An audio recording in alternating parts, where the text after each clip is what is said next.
Hey everybody, it's episode 210 of PodQuest. Smoke half a doob. No. It's halfway to 420, man. No. Light it, but don't smoke it. There, that's halfway. Or no, the fact that you said any of that just doesn't work. It's Wednesday. Why it works. It's Wednesday, September 5th, 2018. I'm Chris. With me is Walnut.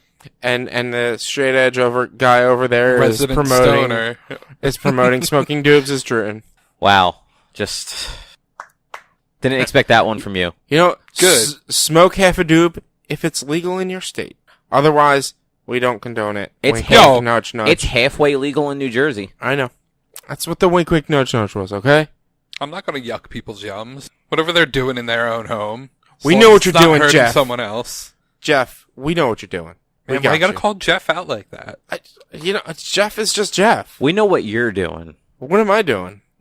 We know, and we're not going to repeat it because it's not polite for mixed company. I don't even know what I'm doing. That's the point. Like, Keep it that way. yeah. Anyway, None of us have smoked doobs before this. Just FYI. I thought you have. Not like before this right now. Oh, yeah, no, gotcha. It's been a long day, guys. Yeah. It's been a really long day. Yeah. It has. I've only worked one day so far this week, Fuck off. but it already, look, when we get to what I've done, you'll fine. feel differently. But, today felt like it was Monday, Tuesday, and Wednesday all wrapped into one. I can kind of agree with that. Anyway, we got some news. There were things, they happened, not a lot of things, but some things. So let's jump right into it. Did you guys see that Entertainment Weekly unveiled some of the first shots from Captain Marvel? Oh, Yes. okay. I did. It's like their cover page for I guess this week's. There's issue actually or- a bunch of photos from it. Yeah, I mean, I just know it was like their cover thing as well. Yeah, so the cover is Brie Larson in the actual red and blue and yellow Captain Marvel outfit. Uh-huh. That everyone was real upset wasn't what they showed in that like leaked set photo. Yeah. There's also a picture of her in the green one, like walking with like the rest of like a group of Kree, it looks like, including Ronan. Ronan was in the picture. Okay. Ronan's in a bunch of pictures. The guy from the beginning of Guardians of the Galaxy, whose name I cannot pronounce, Digimon something. Yes. You know who I'm talking about. Yeah. He is also in that scene. And then there's a picture of a young Nick Fury, like de-aged, both eyeballs. It's kind of weird. That's gonna be awesome. Yeah, like looking at it, at least in that still shot, like you look at it, you're like, man, that really does look like Sam Jackson from the 90s. That's weird. Yeah. Cause like he's got hair, he's got both eyeballs, like it's almost unsettling. Like it doesn't look like Nick Fury. Like Sam Jackson doesn't have both eyeballs though. Yeah, that's the thing. Like Sam Jackson does, but Nick Fury doesn't. I know. So like you see him in that context, and you're like, no, he's not supposed to have both eyes. He's supposed to have an eye patch over one of them. Mm-hmm. And there are like a bunch of shots of her like in the suit. There's shots of her in very 90s clothing, including like a Nine Inch Nails t-shirt. Nice. Okay. So, but yeah, the suit actually looks really good. Yeah, it does. Like that's one of those weird superhero suits where it could have not worked. Like it's kind of like Cap suit. Like had they done the the Cap suit from like the first Avenger worked, Yeah. and that looked very traditional. Yeah. Had they gone more like comic book traditional for like just the suit he wears, probably wouldn't have worked. So like Yeah. that's why it's good that they went the Steve Rogers super soldier suit, like without the mask and everything for the most part. Yeah. Like that works much better. But yeah, this Captain Marvel suit actually looks it works. Yeah, I liked it. I thought I was like, this looks awesome. It looks close enough, and it looks fun. I can't wait to see this movie. Yeah, I'm actually really excited to see this one too, just because it's going to be so, or at least it seems like it's going to be so different from what we already have. Yeah, it will be. Yeah, I think it will be. Plus, it's gonna set up a lot for Infinity War 2, I think. Yeah. I mean, it almost has to. I mean, it's gonna set up a lot for pretty much the entire Marvel universe, like even pre-Infinity War. Like, it's gonna set up stuff for probably Guardians 1, like how they got to that point, and it's gonna set up a lot for a lot of Marvel universe. Okay.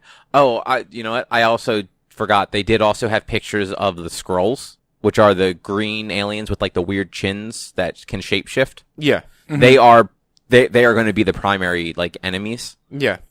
They look a little weird.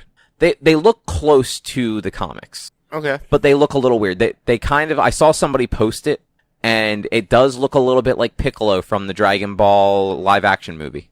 Just a little bit, but like it's still enough that like if you've seen the Dragon Ball live action, you kind of can't unsee it after it's been brought up to you.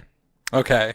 Also, the image that they released with Entertainment Weekly is like 4 Skrulls like walking out of like the water at like the beach, and it looks like a cover for like a boy band album or an R&B group. And people on the internet are already kind of like running with that. There's lots of images of like with like album cover art and like other weird meme things. Nice. I'm trying to find these pictures. Man, you should have had them open prior to us starting. I didn't know about the scroll stuff, okay? I think I have it here actually. That's just that one. No, of course not. I just got basic pictures and stuff of her, nothing else. Yeah, I forget where I actually saw like the link that had all of the pictures. Oh, here's I one. was going to say, Polygon has an article about the Skrulls being made into... I think that's where I saw all of those from, was on Polygon. And GameSpot's website is just not loading well. Here's what the scrolls are looking like. Okay, yeah.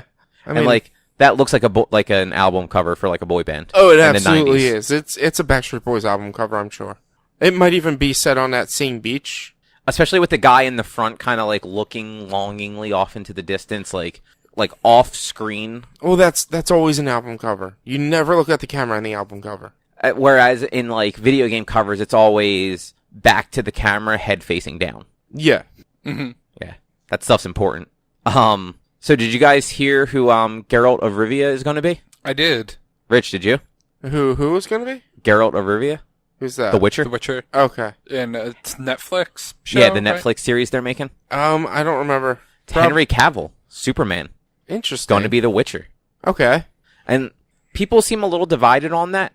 I think he's actually probably a good fit for it. Like you give him like the little bit of a beard and the long white hair. Like he's got the right like build for it, cuz he's not like overly big, but he's got muscle. Mm-hmm. Yeah. So, and I mean he's British, so at least like he doesn't really like that character is portrayed very like European-y. Yeah. Especially because the books are they Swedish, Drew? Polish. Polish. I figured you would know. So like he can probably do those accents better than like some dumb American could. Yeah, true. Because like Americans are bad at accents. The British though, they nail all of them. That's why half The Walking Dead plays Southern Americans. Mm-hmm. You don't even know it until you hear them talking. You're like, you're not American. How are you doing that better than the people that live here? Yeah. It's unrealistic. Lenny James blew everybody's mind. Well, Lenny James, Andrew Lincoln. Yeah, I know. I'm like Lenny James blew my mind when I found out he was British. Everybody else, I didn't. It wasn't really a big thing. Then when I found out that Lenny James was British, I was like, holy crap! That is everybody. It is the entire cast. And I know like the daughter in Fear the Walking Dead is Australian. Okay, doesn't surprise me. There was something I was watching. I forget what it was. Oh, Wally West is like Australian or New Zealand or something. Yeah. But I was watching something and the character ended up being like British or something like that, and I would have never guessed it. Like it was one of those like, there's no way. Like what? Really? Yeah. But yeah, so there's no date or anything for this Netflix series, but like that's a pretty big star to land on a Netflix thing at this point. Yeah. It's, Like he's got that DC money rolling in. What DC money? Look, those guys get paid a lot of money. Yeah, Like, I know. Because you gotta remember, the movies might not be good, they still make a lot of money. Yeah, I know. But yeah, apparently, I never saw this. Do you guys remember that show, The Tudors? I remember that. Oh, show. that was Just- Not that you ever watched it, yeah. but remember it existed. Yeah, I think that was at like I remember I really wanted to watch it, but I never did. Apparently Henry Cavill was like a series regular on that from like 2007 to 2011 or something. Yeah. So I like mean, I didn't realize he ever did television. yeah. Because like the first time I remember him was him coming out as Superman in that god awful Man of Steel movie. Yeah, I mean that's the first time I remember seeing him. I never watched Tudors, but yeah. Rich, I hope you're excited for this one because we know Drew won't be. Doctor Who season 11 has a release date or a Ooh. premiere date. When? October 7th? 2019? No, like a month from today. No way. A month and 2 days from today. I'm actually blown away. I am happy for that. I still need to see the Christmas special because it hasn't been on Plex, so I haven't been able to watch it. And I yell at my brother like every other week, like, get that on Plex. You don't have Amazon Prime anymore, No. do you? Because I believe it's on Amazon Prime. Yeah, I think it's one of the ones where if it's the current season, you have to pay, but if it's the old seasons, you don't. I think that would be considered the current season because it's the most current episode. I don't really know, but yeah, I don't have Prime right now. No, Doesn't matter. Doctor Who Season 10 is included with my Prime subscription. Oh, okay. I do not know if that means it includes the Christmas special, though. It might include the Christmas special then. So it is not just with the season. Wow, I didn't realize how long it's been since Doctor Who was actually like a season was on for it. Yeah, it's been a long time. It's been like a year and a half. Yeah, June of 2017 was when the season ended. Yeah. Wow, time sure does fly. And I don't remember. I don't remember what the Christmas special was called either.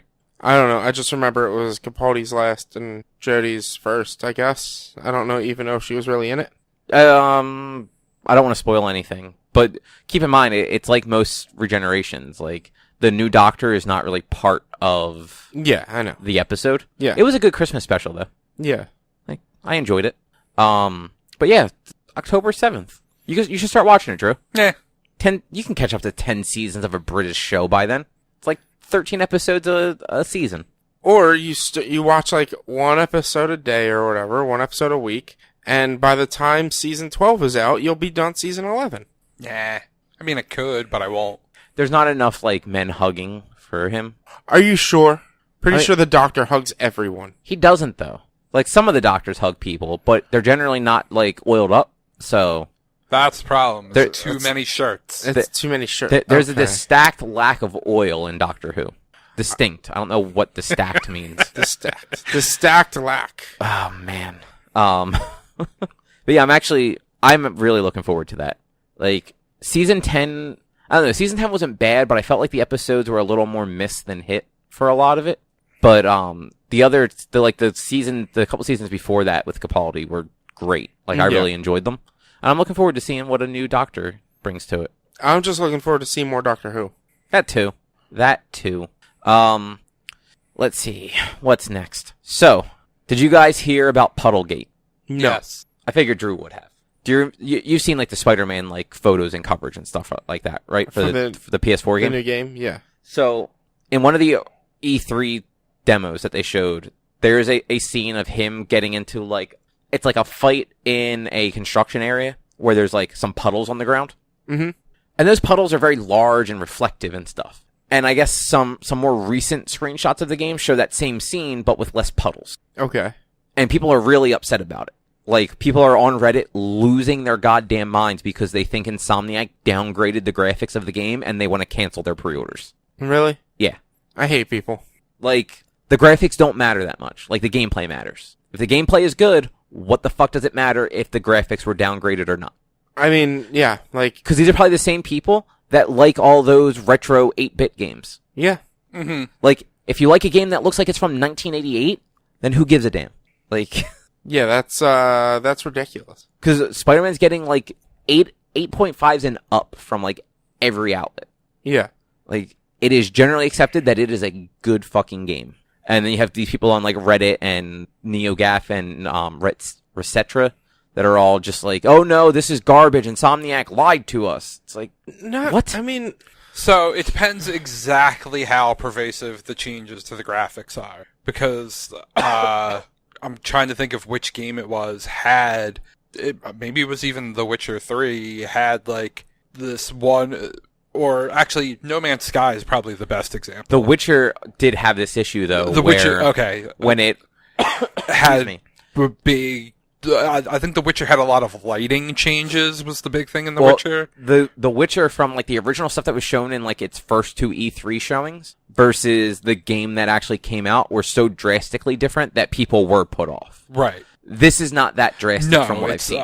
I mean, all I am aware of is that puddle change. People have really. taken a few other screenshots, and I mean, like the thing you have to remember is, are you running on a PS on a Pro? Do you have the graphic enhancements turned on for the Pro? Is it on a 4K television? Like, all that stuff matters. Mm-hmm. And, yeah, people just suck. People just suck a whole bunch. People care too much about the stupid stuff, and not about if the game's like they're gonna cancel their pre-orders because there's not as many puddles.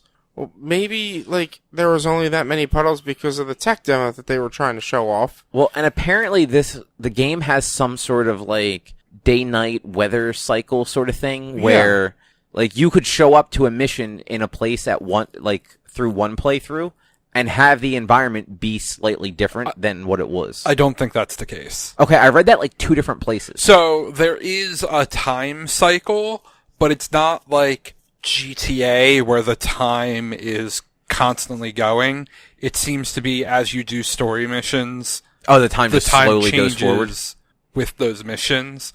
So you'll be in same areas in different time of day settings, but like I don't think you could do the same mission at different times of day.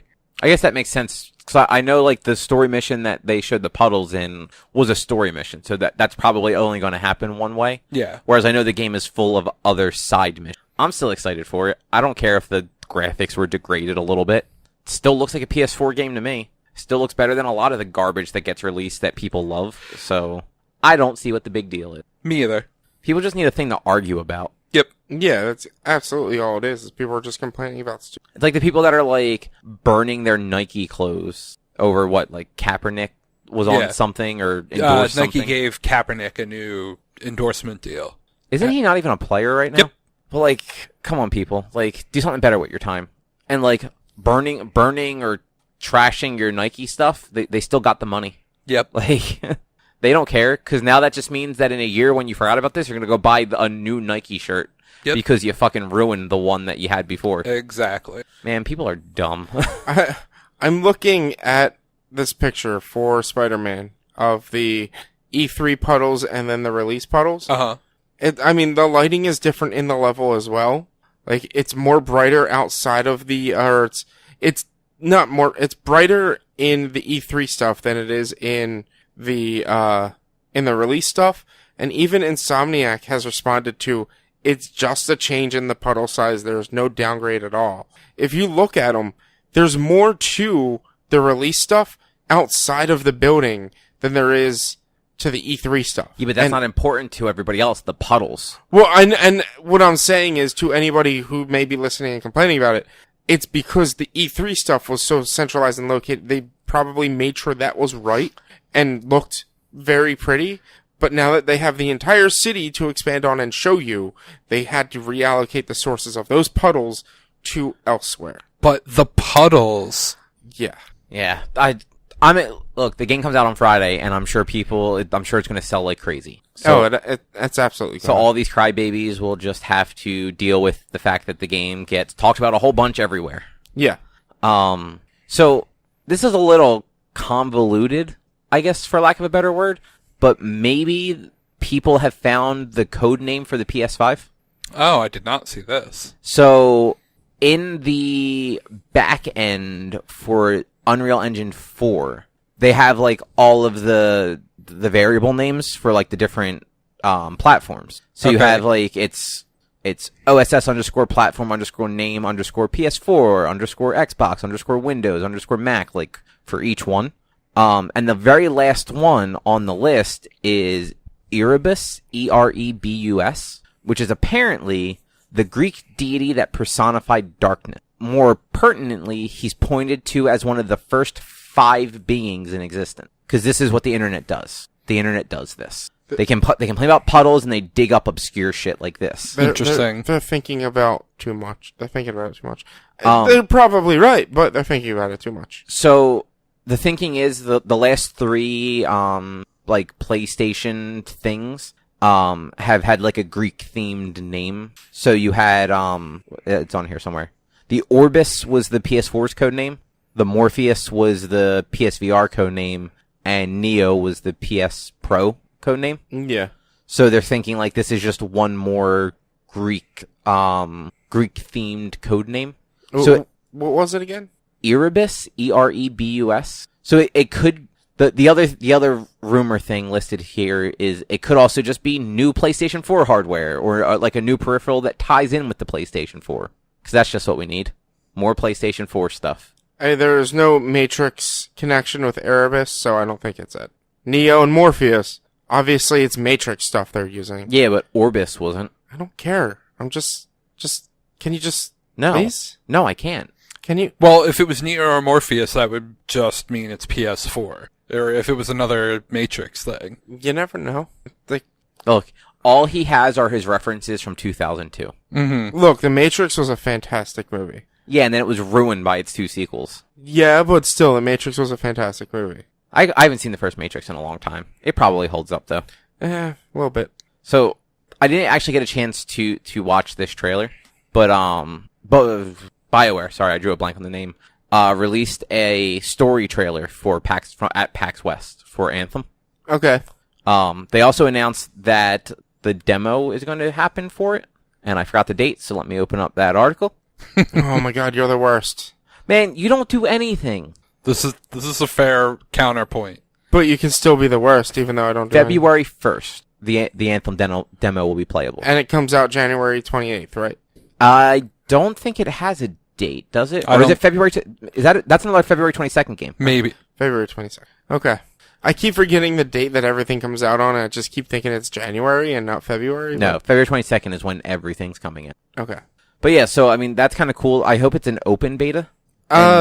Maybe. They might be doing a stress test, so yeah, it probably is. Probably got to pre-order the game to get it. That'll be my guess. Yeah, no, I just read a little bit more. Yeah, I missed this earlier. If you have EA Access and Origin, you get it, and then you also get it if you just had the game pre-ordered prior to February 1st. Okay. So I mean, I might pre-order the game just to see what the demo's like, and then decide from there. Because it's one of those games where it looks like it could be cool, but I don't know if it's actually something that I'd want to invest money in. Yeah, I mean, it's something I do want to play. I'm hoping that I can put money to pre-order it and try it out and whatnot. Yeah. And to go along with that, there's also going to be free DLC for the game. Story-based DLC. Okay. Which is always nice. Like, yeah. There is the trailer that I'm assuming neither of you guys watched. I did not. And I didn't realize there was a new trailer. I know that a lot of places have been talking about it, but I just didn't realize it was a new trailer.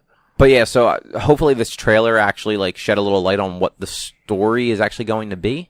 But either way, like I'm interested to at least give the game a shot and see what it is. I'm more interested in the world than I am the story at this point. Well, so I want I want some sort of narrative because I don't want another Destiny where if you're not playing with other people, it's boring. Like, because the world's empty. I'm sure there will be a narrative, but the world just seems so neat and interesting and such a cool concept of a world design that I'm super interested in down with that. No, I agree. And so kind of what I meant was really like, there's so much going on in the world, but all of the demos we've seen so far have focused very much on the multiplayer aspect that I don't know if it's going to be any fun to do those missions by yourself if there's not some sort of like compelling narrative to go along with it.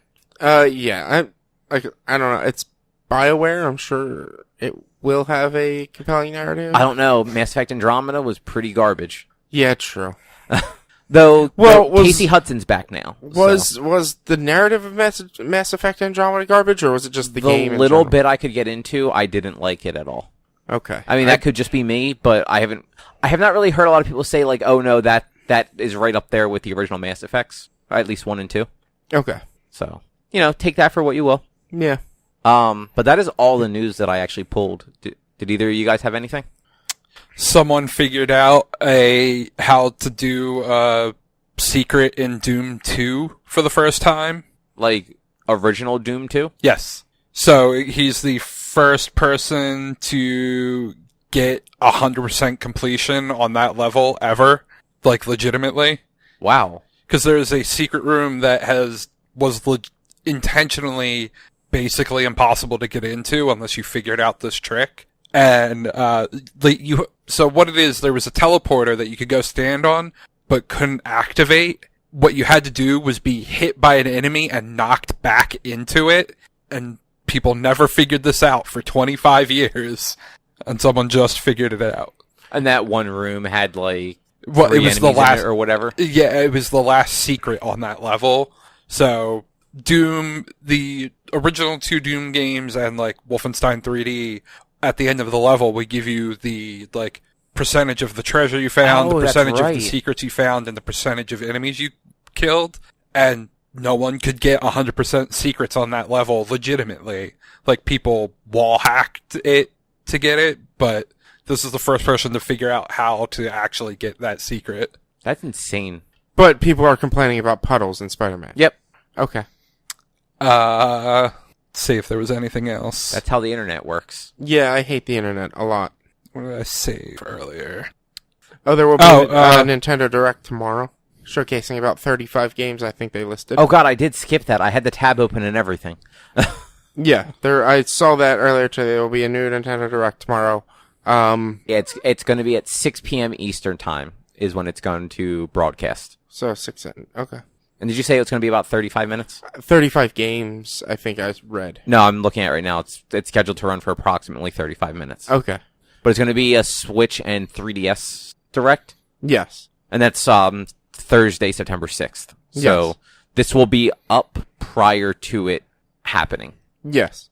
I don't know if the news had come out before you recorded last week or not, but did y'all talk about the Battlefield 5 stuff? No, that did actually happen afterwards. So, first off, some analyst was throwing out that it was doing incredibly poorly in pre-orders, like supposedly lagging 85% behind Call of Duty's pre-orders, which where they're getting that number from is questionable, because the game was not even available for pre-order on Amazon until recently. Oh, I didn't realize that. Well, apparently a lot of publishers hadn't been putting their stuff for pre-order on Amazon because of the 20% off. Oh. So That explains a lot, actually. now apparently that Amazon has changed things are up there.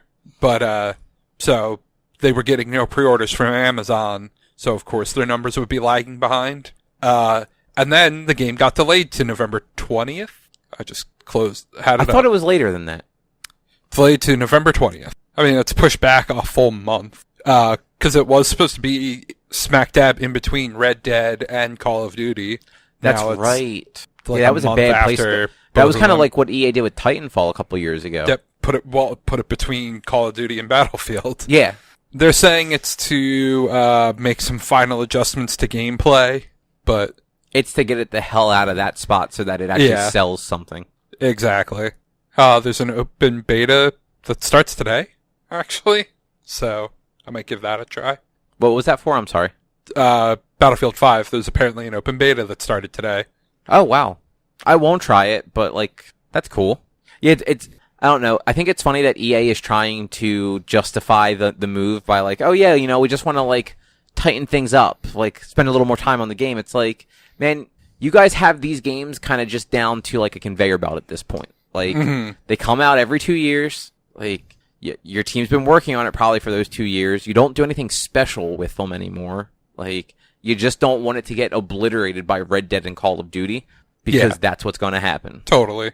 I imagine you talked about Streets of Rage and Windjammers. Well, the Streets of Rage, there wasn't really anything to say about Windjammers. That was Windjammers announced 2. a while ago. That's all. Onimusha is getting remastered. Yeah, we talked about that. Man, I swear I saw something else today, and I didn't save it. Yeah. That's all you got? Yeah, pretty much. Famitsu released sales numbers for the Switch, and I was kind of surprised by the highest selling game for the Switch in Japan.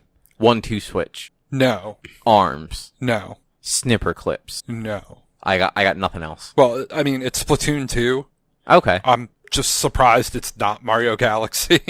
Well, Mario Galaxy was a Wii game, so Or Yeah. not Galaxy. that Odyssey. would be something fucking special if the highest selling Switch game was Mario Galaxy.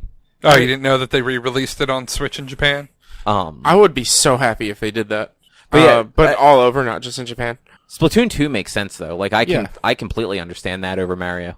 I wouldn't mind getting Splatoon 2 as well. It's a lot I of mean, fun. I'm not taking anything away from Splatoon 2. It's just not the game I would expect to be the highest selling game on that system. That's right. I forget when it was. It was a couple weeks ago. So like these numbers were probably like numbers from like June or July.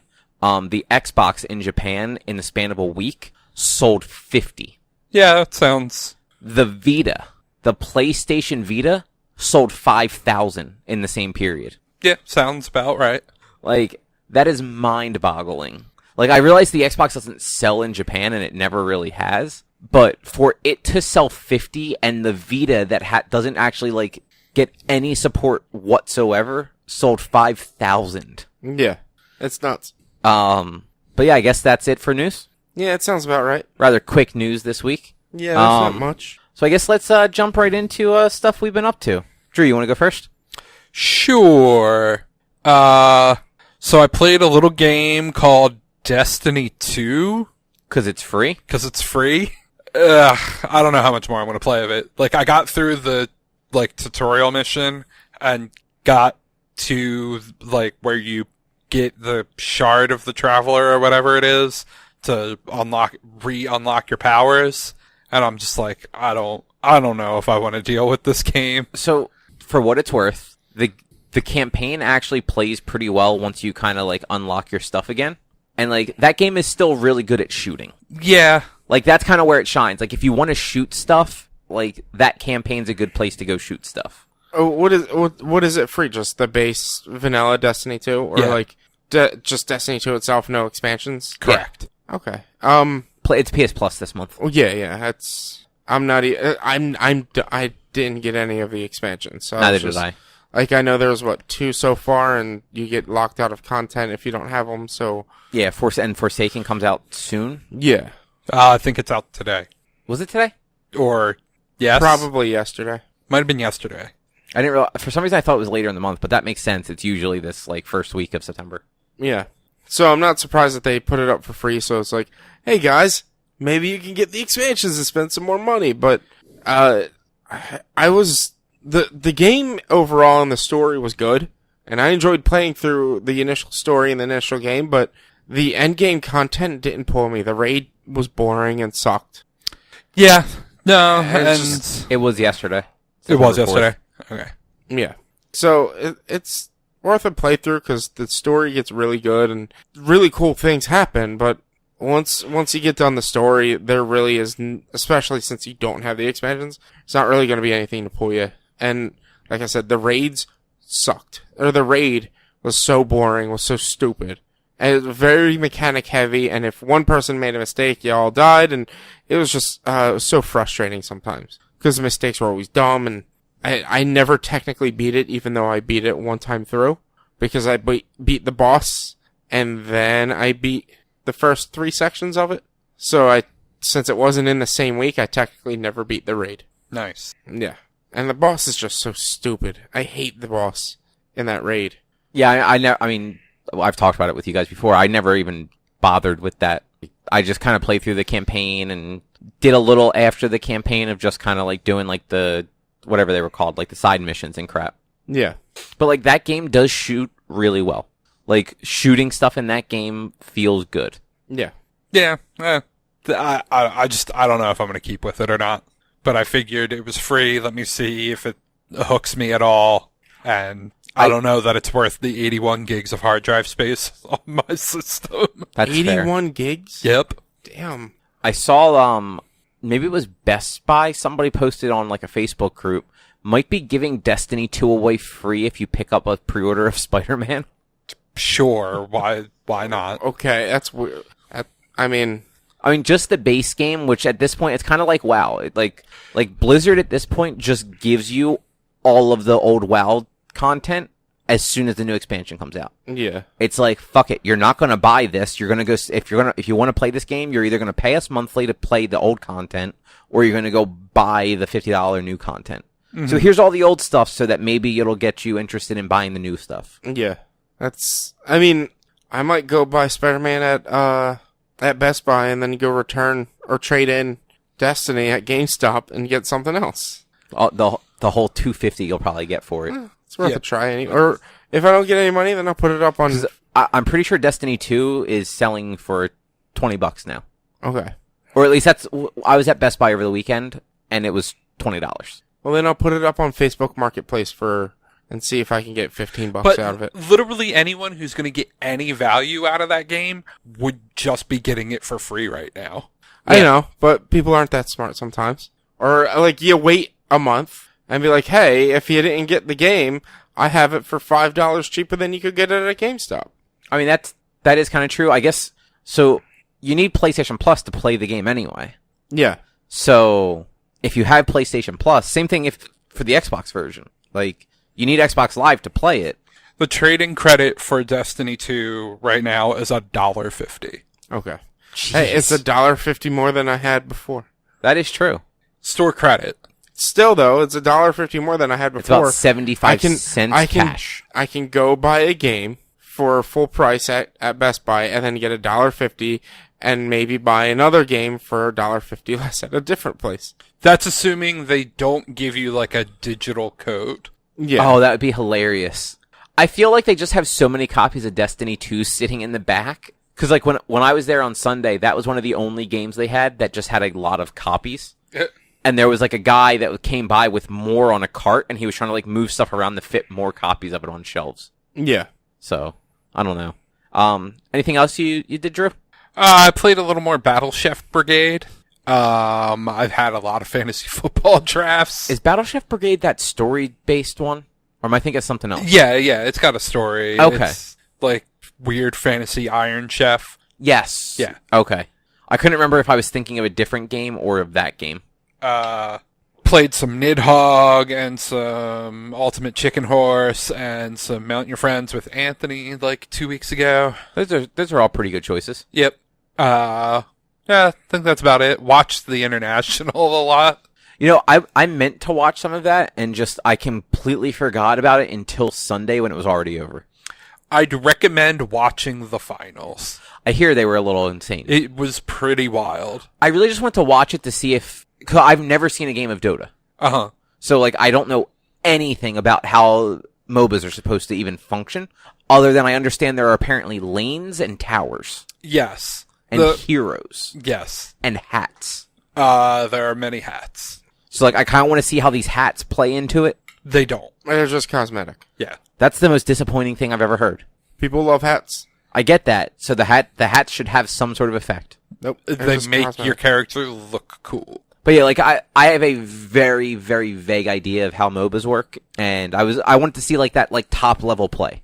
So the thing I will say about watching Dota, like I was texting one of my friends who played some Dota basically the whole time, asking him what the fuck am I watching, and he did a way better job of explaining things than the fucking announcers did. Well, because yeah, those shoutcasters are garbage. But that's the thing. Like, if you don't know the game, then you're not going to understand what you're watching, and the announcers are announcing it as if you know the game. So they're not going to break down what happened because they're assuming you're watching this knowing what happened. But that's the worst way to broadcast a sport, is to just go in with 100% assumption that everyone knows everything that is happening. Okay, so when you watch football, do they break down why it was, like, why the penalty became a penalty? They don't In break a down way. every single minute. No. They don't break down every single minutia, but they do break down individual plays.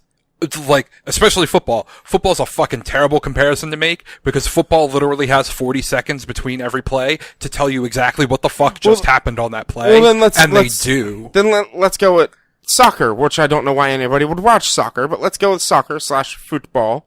Do they break down everything that's going on for the entire 90 plus minutes because they don't take breaks? That is a constant going game for 90 minutes. When they do show a replay, they explain the things that happen, which is why they're showing the replay.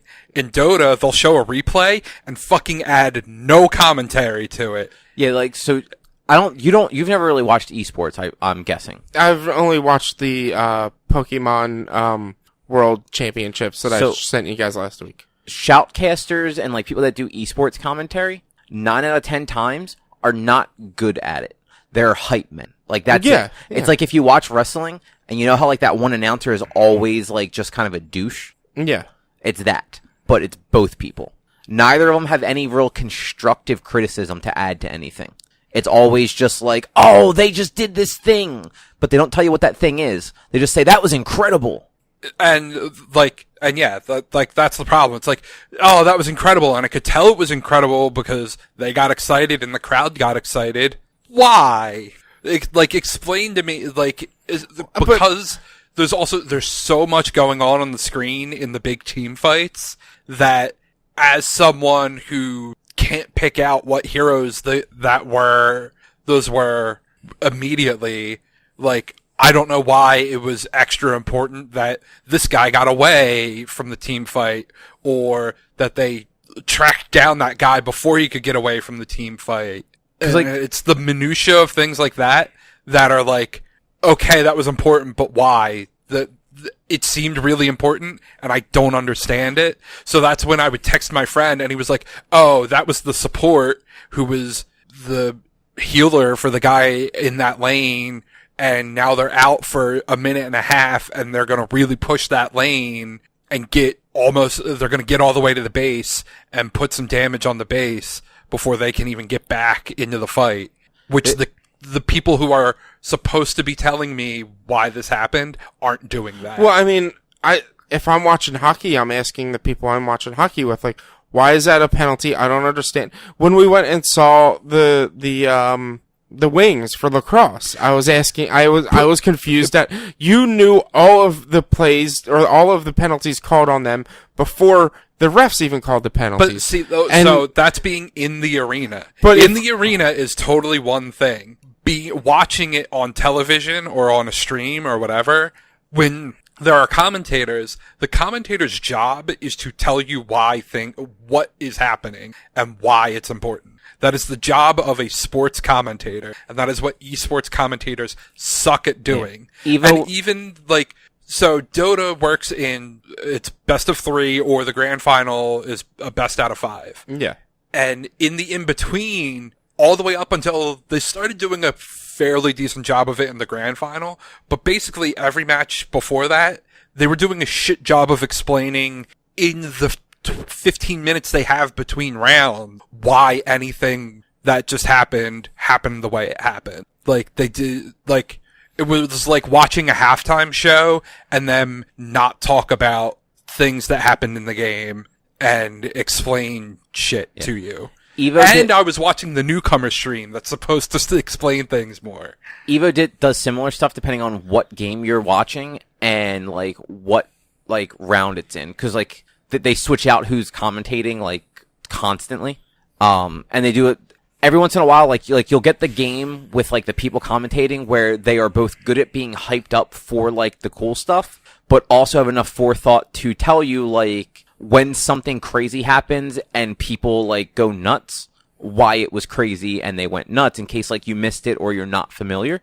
And you even have games done quick. Have you ever watched any of that? No. So the way games done quick is usually one person is sitting up front in front of the camera at the TV doing the speed run.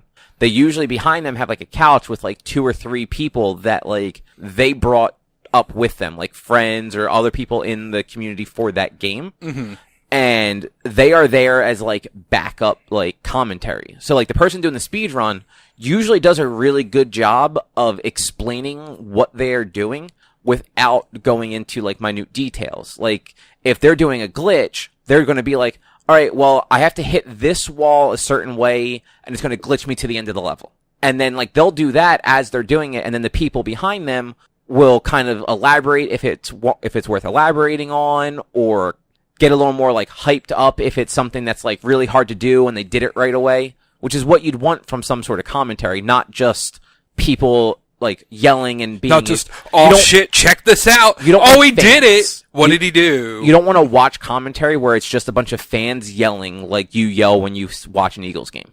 You want people that are knowledgeable about what's going on, that can at least tell you when something happened, in case, because Dota's there's a lot going on that screen, because there's it's 6 people at a time, right? No, it's 5-on-5. Oh, it's 5. I thought it was 3-on-3. Oh no, it's 5-on-5. So there are 10 characters plus all the creeps. Jesus. Plus Roshan is this neutral creep that's in the middle of the map. Sometimes he's on a respawn timer that drops an item that, after seeing the pop-up come up 5 times throughout the stream or whatever, I finally learned the reason, he drops an item that whoever picks it up immediately will respawn the next time they die, instead of having to wait for their timer or spend gold to buy back in. Like, they'll just immediately respawn, which is really important to have on, like, one of your strongest fighters, because if they get killed in a team fight, oh, boom, they're right back in, and that can swing that fight back. So, like, that would be a point where, like, a commentator should just be like,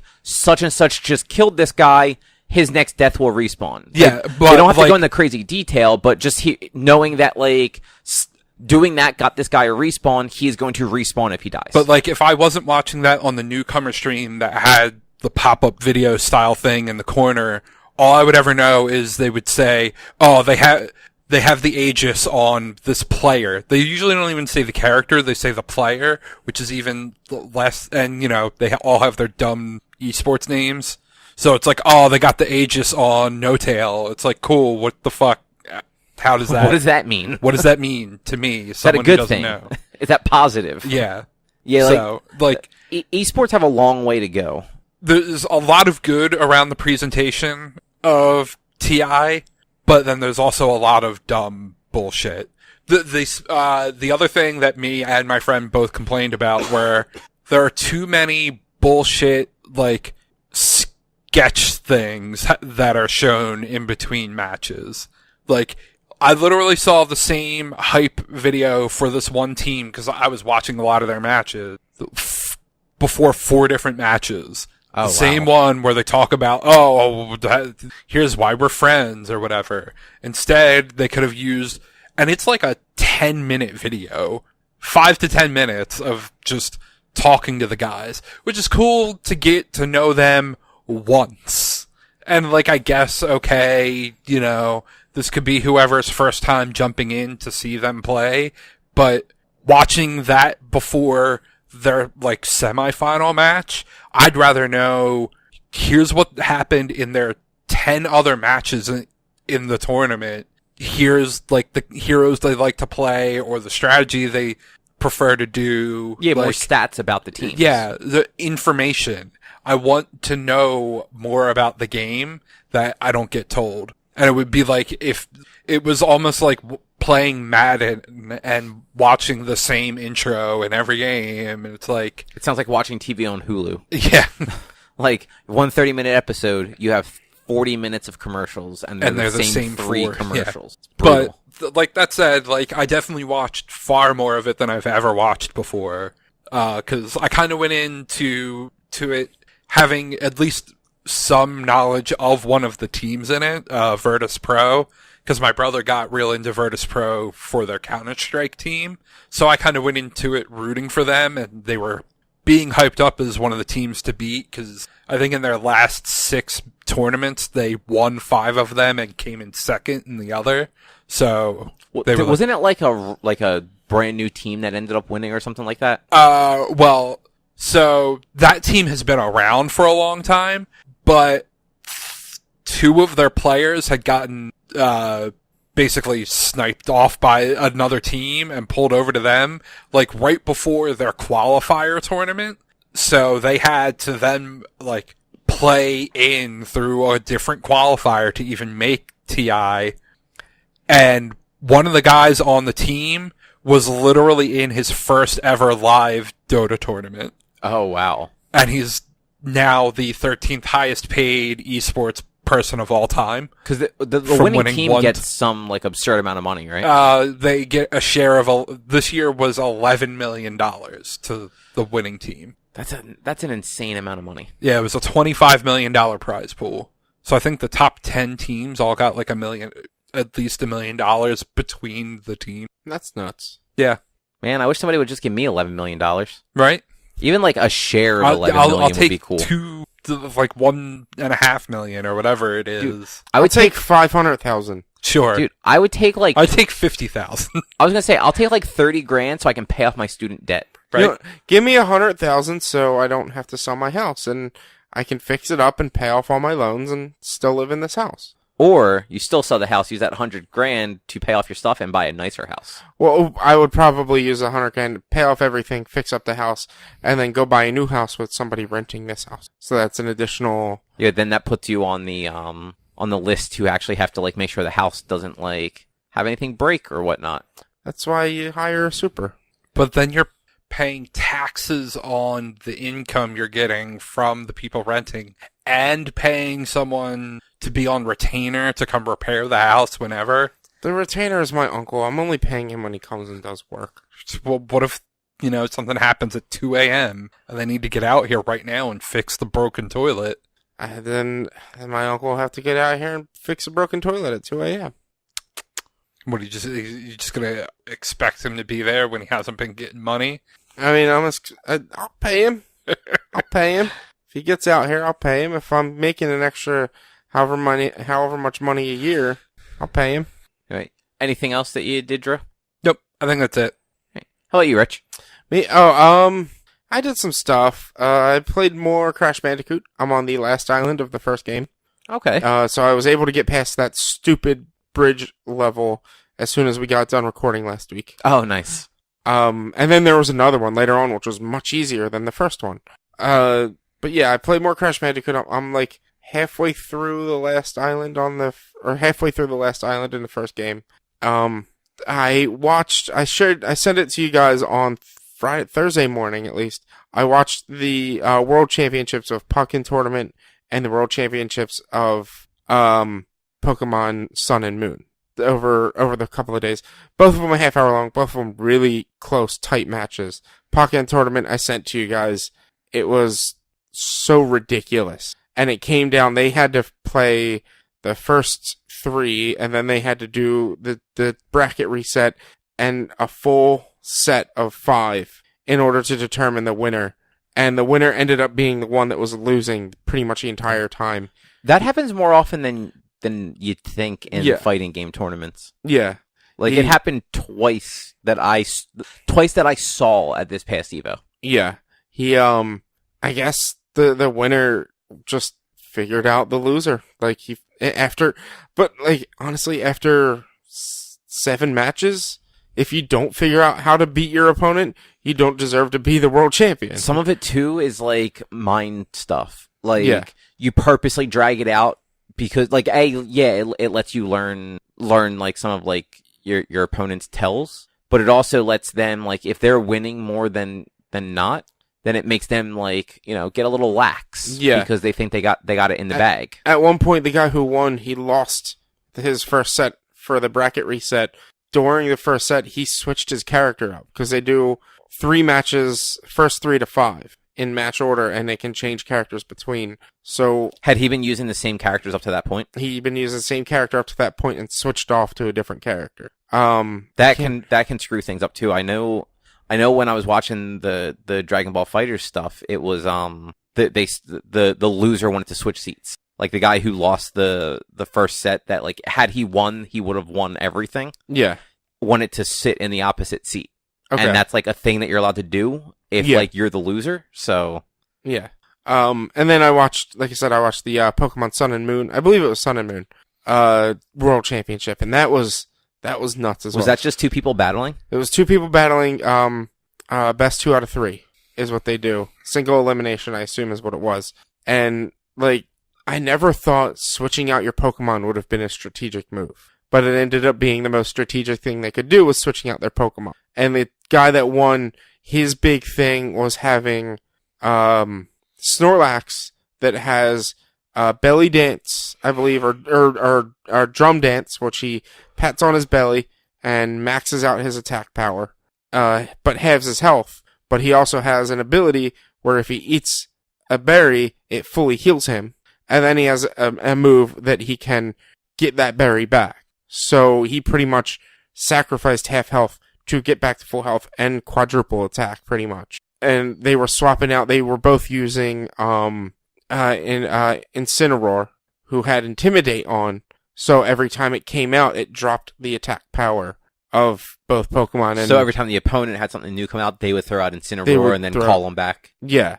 And it ended up being the guy who won had his team was Incineroar, Salamense, Snorlax, and then 3 others I can't remember. Those were the 3 most used. The guy that somehow lost with a Gengar against a normal type, which normally Gengar against a normal type, Gengar would wreck. Yeah, But- there's not much that a normal type can do. Yeah, but because of his hits that he was able to do, he forced a forfeit in the first round and then just wrecked him the second round. I guess he wasn't allowed to forfeit the second round. I don't really know, but it came down to just one Pokemon left, and he had to kill that one Pokemon. But it was really an intense match to watch, and just seeing them just swapping in and out. I was like, apparently that's a good strategy. It's weird to think that a turn-based game like that could be intense, Yeah. to watch. But And it was like, even one of the things that they were trying to do was have Incineroar's Intimidation drop Snorlax's attack from max down to regular again by using Intimidate. So I was like, okay, so he kept taking him out, bringing him back in. By the end of the match, he only had him at +2 instead of +5 or whatever it would be for maxed out attack. And I was just like, I was sitting at work, and I think it was 7:30 in the morning. I got to work early because we got to leave early, and I just turned that on while I was doing some work, and it was like, oh my god, I couldn't look away. I went, but mostly anything else this week. I went down the shore and just spent a lot of time down the shore. I didn't know skates were a thing. Little stingray things that look like stingrays but aren't. Oh, yeah. I didn't know that was a thing, and Uh-huh. they're all over the shore right now. Oh. Yeah, there was I like, did not know that. yeah, neither did I. apparently a lot have been seen up in Brigantine. We were down in Wildwood, and me, my friend, and her mom, we were walking into the water, and I just see 4 stingray-looking things right in front of me. Did you pee your pants a little? I almost did. I was like, that's how the crocodile went out. well, I was like, Crocodile hunter. no, he went out from stingrays. Well, that's what I mean. If you saw like a stingray-looking thing, Well, yeah. I can understand if you lost control of your bladder. But he got stung in the chest, which is why he died, and Yeah. not like anywhere else. If he got stung anywhere else, I don't think he would have died, or he would have had more time. But because he got stung in the chest, which the venom went right to his heart and caused him a heart attack, that's why he died so fast. Yeah. But yeah, they scared the crap out of me, and I was kind of afraid to go into the water at that point.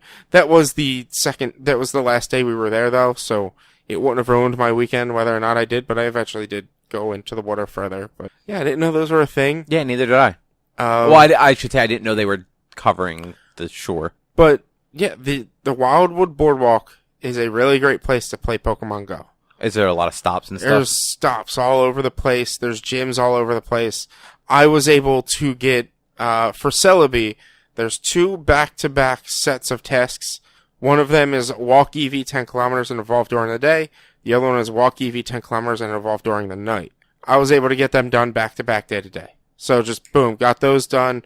I caught up to my Mew quest, and Celebi's only been out for half a month. Mew's been out for 4 or 5 months, something like that. So I was able to catch up to the same level, but then I was able to advance Mew one step further.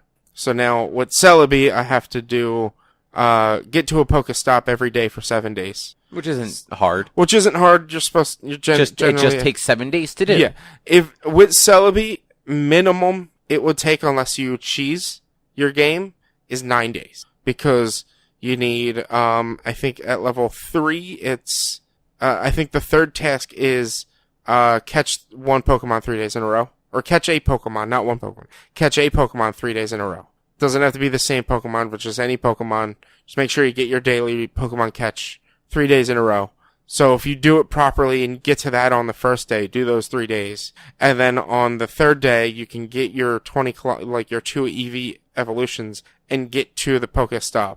It should take 9 days to get your Celebi. Okay. But people were able to cheese it using some sort of time zone switch on your phone to screw with the game, and they were able to get through the 3 days and the 7 days within less than a week. So people had Celebi maybe 6 days instead of 9 days. I remember I've talking about people doing stuff to Yeah. get around the waiting days Yeah. and such. That's nuts, but it makes no sense why you would do that. It takes out part of the game, to me at least. But yeah, so I almost have Celebi and Mew, so I'm happy about that. But while down the shore, we did play one new board game, I think, maybe. We got 2 board games. We brought 2 new board games down that none of us have played. We only played one of them. The other one is simple enough that I can explain it as well. The one we didn't play is just called Dogs, and it is essentially Just dogs? It's called Dogs or Dog. I can't fully remember, but like the box itself has fur on it, like a dog fur, just where it says dog though, nowhere else. And it's essentially like What Do You Meme or Cards Against Humanity, but with dogs and captions for dogs. So there's a picture of a dog, and you caption that picture. We didn't. Okay. I didn't go through the cards or look through it at all, so I don't really know. But I think it's like everybody gets 5 dog bones, and they select the one they like the most, and that person gets those bones. And once everybody's out of bones or something, then you calculate. I'm not 100% too sure how it worked. Okay. But it seemed neat, and it's about dogs, so I love it. Then the other one, which Drew and I think you'll like, I had mentioned before we started recording. It's called Fake News. And so we did play a round of Fake News. And what it is you have an audience member, and there are green audience cards. They pick that card up, and it tells them what they are responding to this news as. For instance, soccer moms, couch surfers, hippies. That is the audience of the news. Okay. So you, in the booklet or in the instructions, it tells you decide at the beginning whether you announce what the audience is before they give you the news stories or after they give you the news story. This way, like, makes it easier or harder depending on how you guys play. There are then, a set of, I believe the cards are red cards, which are just different pictures of things. It could be like a mine shaft or like a syringe with medicine in it or something like that. Just a bunch of different things that you flip over. Those are the pictures of the headlines. Okay. And then every player, starting from the player to the left of the person who is the audience, picks one of the pictures, and then they have guideline cards for their headline and have to make a headline using the guideline cards and announcing what their headline is. And so then the audience, playing as whatever the audience card was, then has to determine which is the best news, the second best news, which is fake news. And it was a really stupid game. Mm-hmm. Like, one of the guideline cards was erectile dysfunction, and one of the covers was an oil barrel. So somebody was like, that was the vaccine. Somebody had a syringe with medicine in it. So it was like, vaccines no longer linked to autism, but to erectile dysfunction and stuff like that. It was just a stupid, fun game that makes fun of the times right now, and it's fairly new. I think you can get it at Target, but it's something that, like, I thought was a little fun playing, and you have to be a little creative because you only get guidelines. You actually have to fill out the entire headline yourself. Okay. So it's not like you just put down the guidelines and it's like, that's my headline. You have to write the headline in your head and say it as you're putting the cards down. Yeah. It's a silly, stupid, neat game. Sounds like it. Yeah, I liked playing it. And besides that, yeah, I didn't really do much of anything else nerdy. I think I talked about going to the sports baseball game last week, and I got Yeah, you did. the Incredible Hulk bobblehead that doesn't bobble up there. Yeah, I didn't really do much over this past week. Probably not gonna have much to talk about next week either, because I'm gonna be cleaning the house for the open house this weekend. Yeah. That's my life right now. Just cleaning. It happens. It's called being an adult. I hate it. I hate it so much. It's not great. It's not great. No, not at all. I guess, is that it? Yeah. Okay. I think so. I didn't play any games at all. No games? No games. I got new floor in my house, though. Yeah. Boy, was that a shit show. Yeah. I heard. Yeah. It sounds like fun. I mean, the floors look real nice. Yeah. But boy, Empire Carpet, not good at doing things. So they subcontract. Yeah. Not sure if the guys who did either job were legally allowed to even work in this country. The set of guys that came to do the floors, one of them spoke a little English. Could barely understand them most of the time, though. Nice. They were obviously in the same boat as, like, Comcast and Verizon contractors, where they gave no fucks. They wanted to get it done as quickly as they could so they could go to the next one to get more money. Yeah. So the guys came in, and there's like a bunch of stuff they're supposed to do. They're supposed to, like, walk the room with, like, the homeowner to, like, check stuff. The one guy just came in and started immediately popping off, like, we have, like, quarter round stuff that goes around, like, the bottom of the baseboards. Yeah. And, like, stuff like that. And then, like, the guy in charge, like, I'm assuming he was the guy in charge because he was the one that, like, handed me the paperwork and all, pulls out, like, a power sander and starts, like, sanding underneath the baseboards of some of the things and takes it right into a bunch of power line. Okay. Like, you know when you walk in my front door, there's that black desk that sits, like, right there? Yeah. Mm-hmm. There are 3 switches above that, like, right on the wall. One of them turns on the outside light, one of them turns on the porch light, one of them turns on the dining room light.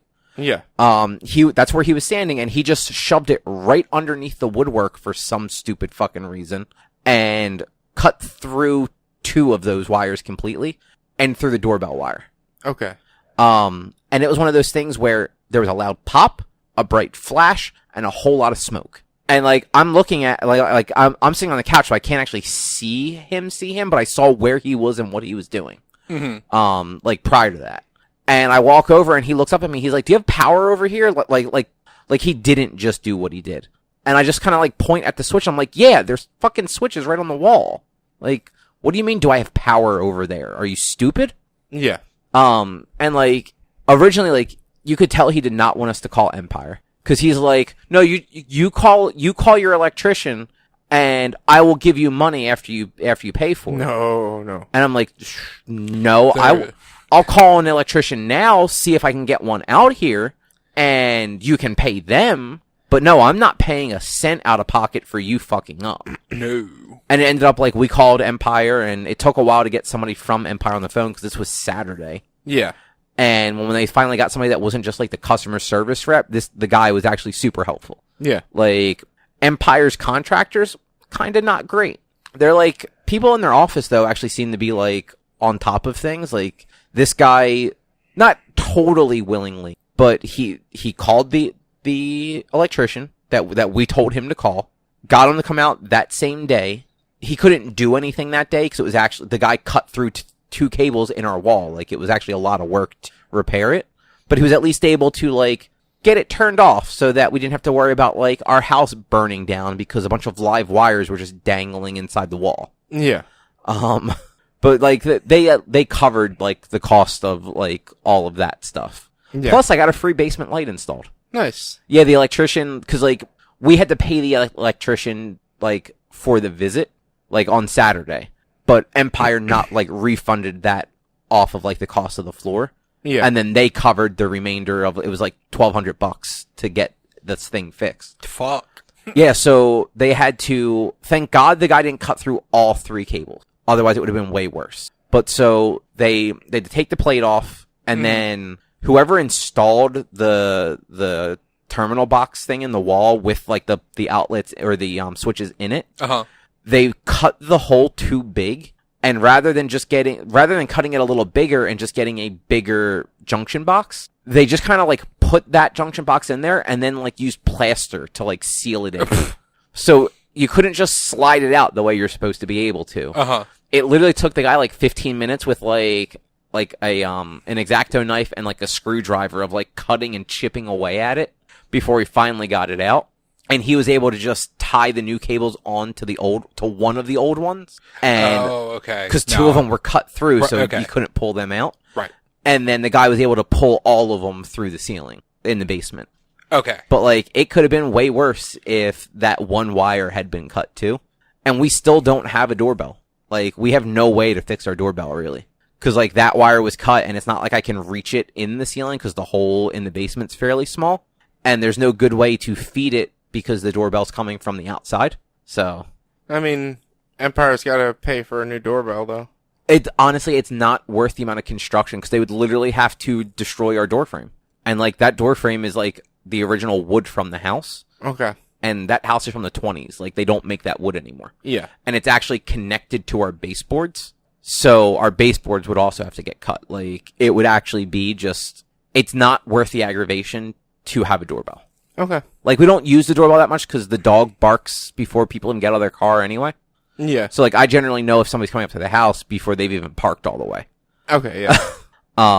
But yeah, man, what a shit show this weekend was. Yeah, that sounds like it was super fun. So we had no power in our dining room from Saturday morning until Tuesday afternoon. Well, Tuesday late morning. Nice. And like Tuesday, Empire had to come back out to put carpet in the living room. So we got like we got laminate floors put in the dining room, and then carpet put in the living room. And at least the guys that did the carpet actually did their job correctly. Like, they came in, the guy checked the room, like, he had me go outside to make sure that he had the right color carpet with him, just in case, like, they had loaded, like, the wrong thing onto his truck in the morning. But, man. Yeah, so I didn't play a lot of games this weekend because we were busy, like, cleaning and moving stuff and, like, resetting rooms and all that fun crap. Because I literally had to, like, move everything out of the dining room and then move it all back in and then move everything from the living room into the dining room. It sucked. Yeah. But we did end up watching a bunch of, like, TV and stuff. Okay. We are up to episode 112 of Bleach. Okay. We skipped the first filler arc. The Bount arc. Okay. So we finished through, like, the Soul Society rescuing Rukia, and then we skipped that whole thing that comes after that. I'm trying to remember the arc. It's the one where they introduced the 3 other mod souls. The ones that, like, they go in the doll body, but then they also have, like, full-size human bodies. Yeah. So it's like where they introduced that, and I actually didn't watch that arc to begin with. I skipped it back when Bleach was airing also. Well, not airing, but when I started watching Bleach, I skipped that arc. Yeah. And then we just picked right back up with the first episode of, like, the actual canon again, which is, like, that's where you find out that Ichigo's dad is a Soul Reaper. And, like, Arin cars are a thing and all that fun stuff. And, what's his name? The blonde guy that's a visored shows up at their school for the first time. Yeah. So, like, we're right in that area, so, like, things are about to get weird. Yeah. But it's weird going back and watching that because it's been so long since I've seen those episodes in particular. Especially, like, that whole Soul Society arc. Like, for some reason in my head, I thought some of those fights took a lot longer than they did. Well, the thing is, the entire series takes a lot longer than you think it does. Because, like, you are technically in the... Well, you're just going into, Wakamundo, right? Or... No, they haven't even gotten there yet. Okay, so it's the Arankar stuff, right? Ichigo has not even seen one yet. The only Arankar that we've seen is Grand Fisher that Ichigo's dad just fucking dispatches with a single slice. Yeah. And, like, Ichigo doesn't have his powers back yet. Yeah, like, nothing major has happened yet. The only thing that we know is, Shinji is there, which is the blonde visored. Yeah. We just got introduced to the girl that has, like, the flip-flops that's always hitting Shinji. Yeah. And him and Ichigo had their, like, little, like, half battle thing, like, the episode before. Okay, yeah. So, like, not much has happened, like, where it's at right this moment. Like, you can tell it's building to something now. Yeah, and that's like the main story of the entirety of the anime is what you're getting into. But especially because of all the filler. And it takes freaking 2 years or 5 years or something like that to do. Well, yeah, because I think that there is one section that it's 150 episodes of filler. I don't know if it's in a row, but all together, because there's only 300 to 400 episodes. So all together, I can see 150 episodes of filler. There it is. I literally have the filler list thing open so I know when to skip. Because, like, I skipped, like, those random filler episodes during the Soul Society arc where, like, it flashes back to, like, their town so that, like, the sisters and the weird spiritual dude with the braids can, like, do something stupid for an episode. Yeah. Because, like, all that stuff, like, they're not good episodes. Yeah. Like, there's no reason to watch something that's just literally not fun to watch. But there is, from episodes 168 to 189 is filler, so that's 20 episodes. Yeah. And then you have from episode 227 to 266 is another set of filler. That's the big one. That's the one I was just thinking of. Where 227 to 266? Yeah. It's only 39 episodes. But still, I mean, that's... It is a lot, but... And it's not just, like, there's a lot of filler on either side of that, too. Yeah. But it's like, here's 2 episodes of filler, here's 3 episodes of filler. And... Yeah. I mean, trust me, that's bad. Naruto was worse. But Bleach was really bad at the time.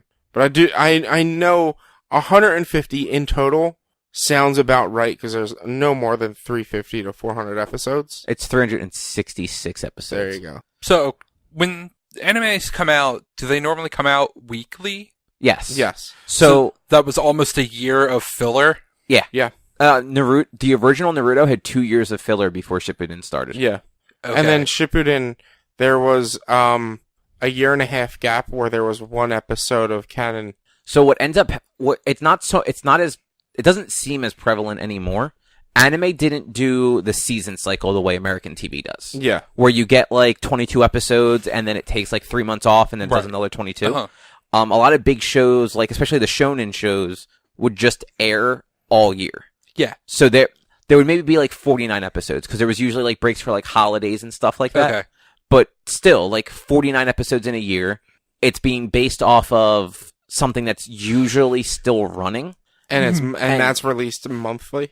Yeah, Right. and like, because manga is basically, it's released like comic books are here. Yeah. Like, it's, 22 pages once a month. And those 22 pages might not really progress a story much at all. It might be 8 issues before like you have like before like an episode's worth of story has really been like expunged. So yeah, a lot of those shows, especially like Bleach and Naruto, the anime started within like a couple of years of the books for the most part. Mm-hmm. Like I want to say Naruto might have started in like 98 for the manga, and the anime started in 04. So the first, I don't know for sure. I just know the first 13 or so episodes of Naruto were like only the first, like, or it was like the first 20 something, or I think the first 20 issues of the manga. Yeah. So I just looked it up. So Naruto's original manga started in 1999. But it looks like there was a pilot chapter in 97. Well, but still, like the main story started in 99. With the shonen stuff, more prevalently, they had a monthly magazine when that probably had the pilot stuff on it, because the magazine had new mangas and different issues or different like chapters of the mangas in it as well. But yeah, so 99 is when the manga started proper, and then the anime started it in 2002. Okay. So like not a lot of time for that, and Bleach was something similar. Like the manga started in like 02 and the anime started in 04. Yeah, and Bleach got so big that up on the bookshelf behind Cobb next to Fooly Cooly, there's an a manga called Zombie Powder. Has 4 issues because Tete Kubo, the writer of Bleach, is also the writer of that. Got too busy with Bleach to where he had to stop that. Sounds about right. But like now you have like shows like My Hero Academia that actually run by like a season. So it's an ongoing show. It's not just like a one-off season the way a lot of anime are. Sure. But they run like in the spring every year. So it runs for about 22 episodes, 22 or 24. Something like that. And like it starts in like April, May, and then it'll run till September. Okay. Yeah. And like that works out a lot better because that gives, basically a year of manga for them to like get ahead of. So the story is never catching up. So they always have the source material to rely on. Yeah. Right. Because I don't know that there's ever been an anime that was based heavily on a manga that didn't turn to garbage when it had to go completely off script. Because like Kenshin was the same way. Like Kenshin's the first 2 major story arcs in Kenshin are phenomenal. Like up through the point where they beat Shishio, which is like the second major villain, I guess you'd call him. Great story. Mm-hmm. After that, they had caught up to the manga, so they just kind of like did their own thing, and it was absolute garbage. Well, and the biggest problem with Bleach when it comes to their fillers are that a lot of their fillers take place in the future, which means you already know that no one's going to die because all of these side characters are still there. Yeah, like there's that whole, or at least like, maybe not like the future, but it's always like out of sync with the rest of the show. Yeah. Because like there's that one long chunk of filler in the middle of like that major story arc. Yeah. Is that like captain story where like it's the false captain or whatever?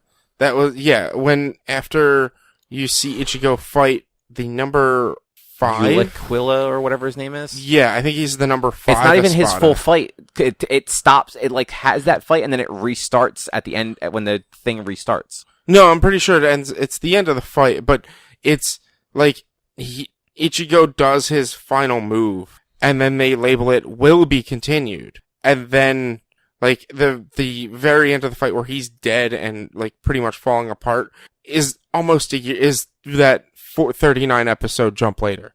It's obnoxious. Okay, so I was actually thinking, so there's the other set of filler that's like maybe like 20 episodes. It looks like, yeah, the 168 to 189, where it literally the first episode back is chapter. It's called however you say the Hollow World. Wakamundo? Yeah, chapter restart. Yeah. And it's a mostly canon, which means it's a recap. Yeah, it's a of recap everything episode. that happened up till that point, which is when the other captains arrive in Wakamundo. Yeah. And you have the badass fight with the science team captain, which is the coolest thing in the world, that portion of that fight. I mean, honestly, there were a lot of cool moments in that whole thing. Yeah. Like, I'm looking forward to seeing a lot of that again, and Yeah. having the list already where, like, I know what episodes should just skip entirely make it a lot easier. And that's, like, I want to rewatch it. I kind of want to do the fillers as well. But I kind of want to, like, rewatch this series and then the fillers after. Yeah, so so it's only on Netflix up to the end of the Soul Society arc. Yeah. Everything else is either, like, Crunchyroll subtitled or Hulu has it dubbed. Yeah. But Hulu is super frustrating to watch anime on. Yeah. Because the way, at least Bleach so far, has been, it starts out with 4 commercials, then you get the opening theme, and then maybe you get the episode recap from the episode before, and then 4 more commercials. Yeah. Before the show starts, and you can't skip the commercials. You can just skip the theme. And then, like, the show plays for a while, and then there's 4 more commercials, and then 4 more commercials, and then it ends, and then 4 more commercials. Yeah. So, and because Hulu has such a shitty interface, it won't let you just go to the next episode unless you get to the end of it. Then it does, like, the countdown to, like, play the next one. Yeah. And you know how, like, Netflix, like, if there's only a minute left in a show and you back out of it, it'll generally just say play the next episode? Yeah. Yeah, Hulu doesn't do that. It just, when you back out, it says restart the episode you were just watching. Like, literally restart from the beginning. And Bleach has 26 seasons broken up. So every time an episode ends, I have to scroll down to season 5 or 6 that we're on and scroll over to the episode title I need. Oh, man. Like, it's just super dumb. Like, It's not a huge deal. It's more just like why is this so poorly constructed? Yeah. Like, every other streaming service does this better than you, Hulu. What are you thinking? They're thinking they have way too many owners, and the thing that kills me with Hulu is the ads on a pay service. Like, Yeah, like, I am tempted because, so I have a bunch of Microsoft reward points. Right. So I had enough, I want to say I have enough for 3 or 4 $25 Hulu gift cards, which I redeemed one already. So that literally gives me the limited commercials or whatever it's called, the $8 Hulu subscription until January. I'm, like, really tempted to just bump it up to the no commercials just to not have to deal with those commercials since I'm not actually paying cash for it right now. Yeah. Yeah. And it's like, once I run out of gift cards, then I will, like, rethink the whole thing. But we canceled Comcast TV on Monday. Yeah. So, like, I called up Comcast, canceled TV service, and returned the box. So, like, we're saving, like, $60 a month now. Maybe a little bit more. Yeah. So paying $15 to have no commercial Hulu, Yeah. it equals out. Yeah, because Or it's not equals out, but it's better. we signed up for YouTube TV. Okay. Which is $40, but it works great. Yeah. Like, we have the stations that we want minus a couple. Like, Food Network's not there. But, like, we get, like, True TV and FX's and all that stuff. Yeah. But that's still only $40, whereas it's still less than what we're paying for Comcast, like, by a lot. Can you not get Verizon? Nope. That sucks. Yep. Because I can. You're 2 blocks away. Yeah, no, the other side of Brooklawn gets it. Yeah. So, like, if you go into, like, the side of Brooklawn, like, next to the diner, Yeah. that has Fios. You can get Fios back there. You cannot get it on my side. That's so stupid. Yep. Super frustrating. Because, like, I said it before, I would be willing to pay more money for just internet from Verizon to not pay Comcast another dime because of how much they've fucked around. Yeah. Like, Comcast is the worst. I know Verizon's not a great company either, but I am so sick and tired. Like, even just doing this, like, Comcast lied to me. I got on live chat with somebody on Sunday to find out, like, what the cost of just internet would be. And they said it, like, for, like, the speed I had, it was like $89. Yeah. And they kept saying very specifically that was month to month. So I asked them, just like, is there some sort of, like, deal if I do, like, a contract with just internet? The person goes, yeah, we always offer a deal if you're on a contract, even for just internet. They're like, but I can't do anything over chat. You have to call this number. They're open tomorrow. So I called them, and when I'm talking to the girl on the phone, she's like, Yeah, no, we don't do anything like that for just internet. Like, the only contracts we have are for bundles. Yeah.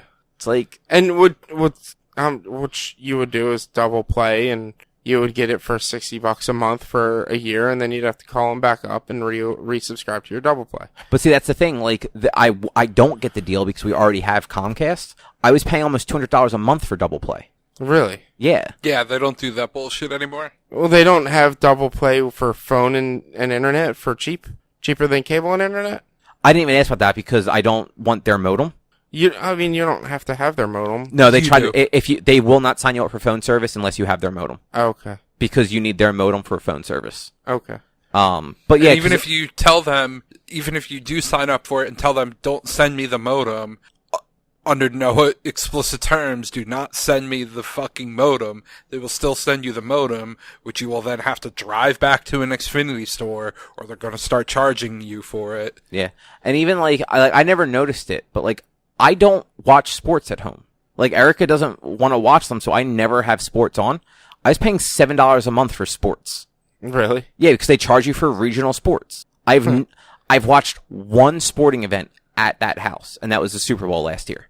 And I've paid I think it's $6.75 actually every month for the last 4 years for regional sports. That's nuts. Yeah, and like you can't get them to take that off. Like it's just a fee that's always there. Yeah. Like it's such garbage. But yeah, so I just don't have.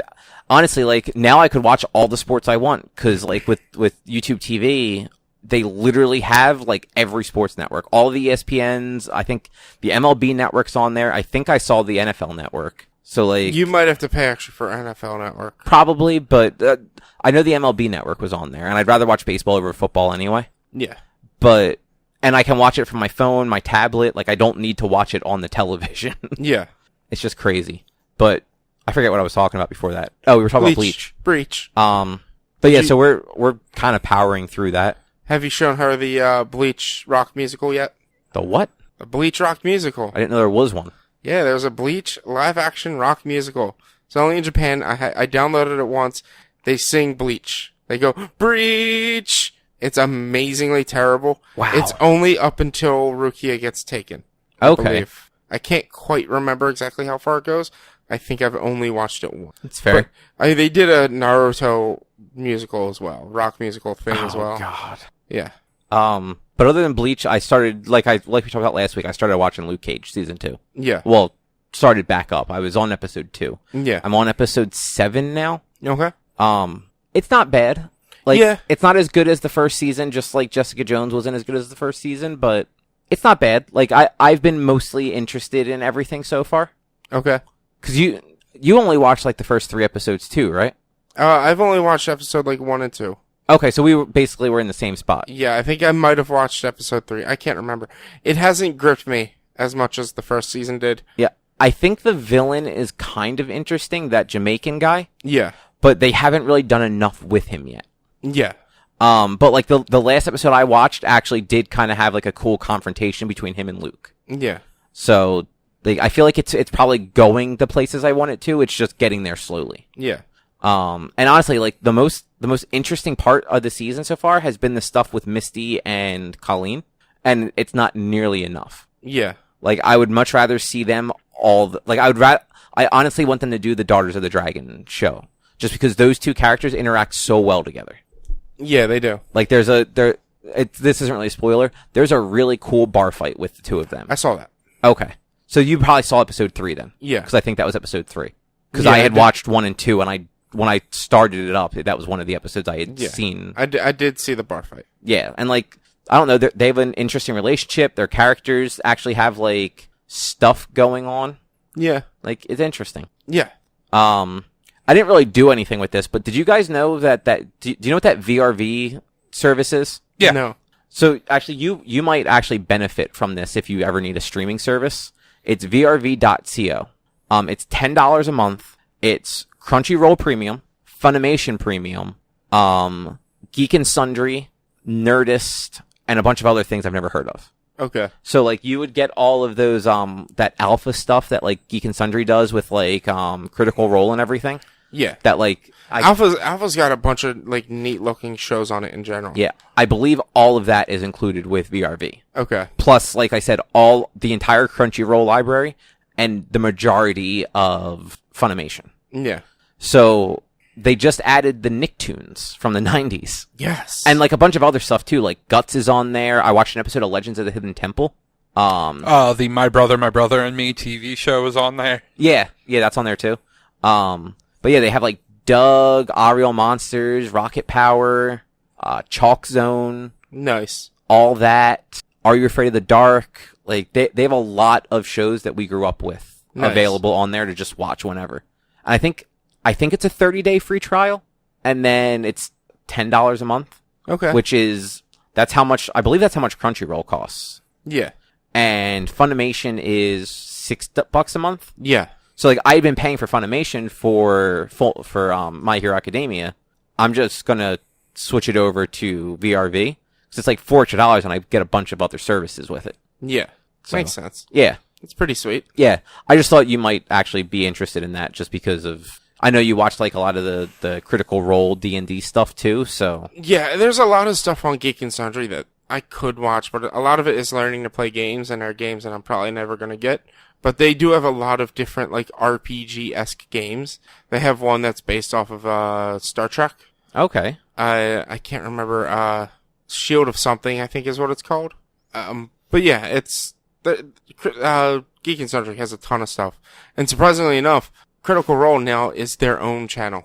Oh, really? Yeah, they've gotten so big to where they still air Critical Role on Geek and Sundry, but they also air Critical Role on Critical Role's own Twitch, as well as Geek and Sundry's YouTube and Critical Role's YouTube. So what is it? Does like the Geek and Sundry Twitch just host the Critical Role Twitch? Yeah, I guess so. I'm not really too sure, but like they do giveaways at like the midpoint of every episode. They do a giveaway where you type in a word into the chat.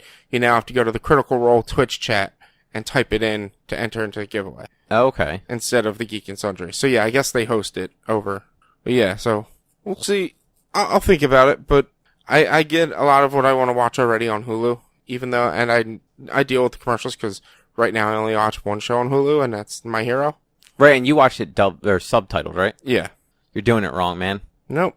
I have yet to watch this week's episode because I was away, but I get to see the episode the week it airs. That's fine, but you don't get All Might's voice sounding like both Alex Louise Armstrong and Piccolo. Well, I'm gonna rewatch it I'll rewatch it in English when the season's over. Okay, that's fair. Because I started to rewatch it in English before the season. I wanted to watch it all the way through to catch up for the season in English, but I was like, now I'm just gonna watch it in Japanese. Or I was like I was gonna not even watch the new season until I got through it all, the first two. And I was just like, screw it, I can't wait, and just started watching the new season. So I'm like, I'll watch it straight through when the new season's done. Yeah, like I watched an episode or two subtitled, and I don't dislike any of the Japanese voices. I just think enough of the like none of those voices, like none of them are like those voices where it's like, okay, I can't listen to this any other way. Yeah. Whereas, like, some of the English voices are just so good, I don't want to listen to it any other way. Yeah. Like All Might. Like, I don't want to hear any other voice come out of All Might except for Christopher Sabat's. His voice comparable enough both English and Japanese to where it's the same. No, I know it's super close, but for some reason, like, when he's in his, like, scrawny form and he sounds like Piccolo, and then when he, like, bulks up and immediately sounds like Armstrong from Full Metal, yeah. There's something about that. Yeah. It's special. And you know, hearing him say, United States of Smash in Japanese, so awesome. Yeah, I mean, that was neat, but it's also cool hearing it and not reading it. Oh, well, he says United States of Smash. Yeah, I know, but like it still shows up as like a subtitle, so like your eyes just instinctively look there too. Yeah, I'm used to it. So. But yeah, other than like watching this stuff, I finished Power Rangers Shattered Grid thing, finally finished up, the comic thing. They did some cool stuff with Power Rangers. Nice. It was a little, so I think it started in April. So it's been running in the 2 Power Rangers books since April. And like the two books haven't really dealt with each other at all. Yeah. So you have like the main Power Rangers book is like post Tommy joining the group. So it's actually like that book picks up like issue 1 of that book starts like right after the Dark Green Ranger stuff. Okay. Whereas the other series is actually pre-Tommy joining. So it's like the early days of them being the Power Rangers. Okay. But like they're all involved in like the crossover thing that's happening. So like they're all seeing repercussions from it. They're just not necessarily interacting directly, which I guess is a good thing because you'd literally have the same two sets of characters interacting with each other then. Yeah. But like the main Power Rangers book has just had every Power Ranger from like every series like at least drawn into it, if not actually being like a like named like dialogued character. Okay. And like a lot of the named dialogue ones tend to be the ones from like the older shows that people would probably have a little more nostalgia for. Yeah. But yeah, they did the whole, and I didn't see it coming. I thought that, so Tommy's the bad guy. He's been the bad guy the whole time. It's a different universe version of Tommy though. That he has literally been traveling this like multiverse, killing every other version of himself, including like the one from like our universe. Okay. And gathering, power coins and morphers from Rangers of different universes, like by force, so that he can then like use them himself and get all of the power. Okay. It turns out that his universe is literally just the one where he never left Rita. Like, the Power Rangers never defeated him and turned him back to the side of good. Like, he stayed a bad guy in it, and thus, like, turned into the worst villain imaginable. No, that's pretty... I do remember Jason David Frank was promoting it a shit ton on like, Facebook and stuff. Yeah, it's really cool, because, like, he goes by Lord Draken. Yeah. And his armor is his initial armor is actually a fusion of the white and green armor. Yeah, I do remember there was even like a trailer for it. Like yeah. I don't know if it was live action or CG trailer. I think it was CG. Yeah. But yeah, like really well done for like something that like you wouldn't necessarily expect to be that well done. Yeah. And like apparently like whatever's happening next is going to like really shake things up as far as they can. Like they revealed covers for like upcoming things, and all of the Rangers have swapped colors. Yeah, I did see that like Trini is red, like red, and I think Jason is yellow. Zach is pink. Yeah. Kimberly is blue, and Billy is black, if I remember correctly. Yeah. And like I don't know if Tommy is going to be back or not. So like in the universe that this book happens in, Tommy was killed. Okay. And they show you that the other book that's taking place earlier is actually the same timeline.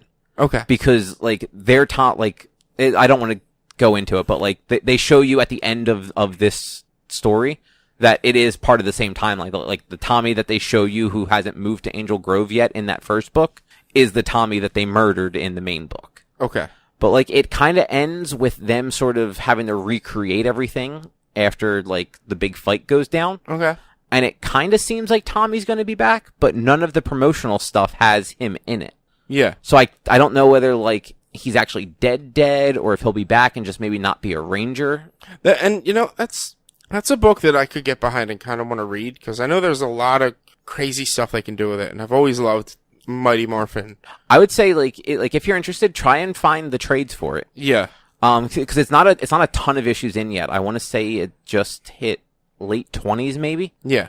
And you don't even need both series because like they're separate enough even with the crossover. It was only this last issue that had like the kind of big moment that if you didn't read the other series you were missing out on it. Yeah.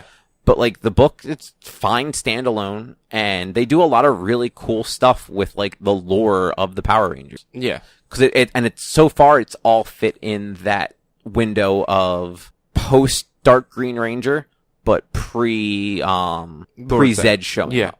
Did you say Boba Fett? Lord Zed. Oh, I heard you say Boba Fett. No. So like, yeah, it's actually really cool. Awesome. Yeah, but yeah, that's all I got. Okay. Drawing a blank. Sorry. So yeah, that's the show. Unless you guys have anything else. Nope. All right. If you'd like to find more of our stuff, you can head over to www.one-quest.com. If you'd like to help us out, you can support us over at patreon.com/onequest. You can find our podcasts on all your favorite podcast platforms like Stitcher, iTunes, Spotify, Google Play Music. Just search us on your favorite podcasting app. We are on social media, facebook.com/onequestonline. Instagram and Twitter, we are at @1_quest.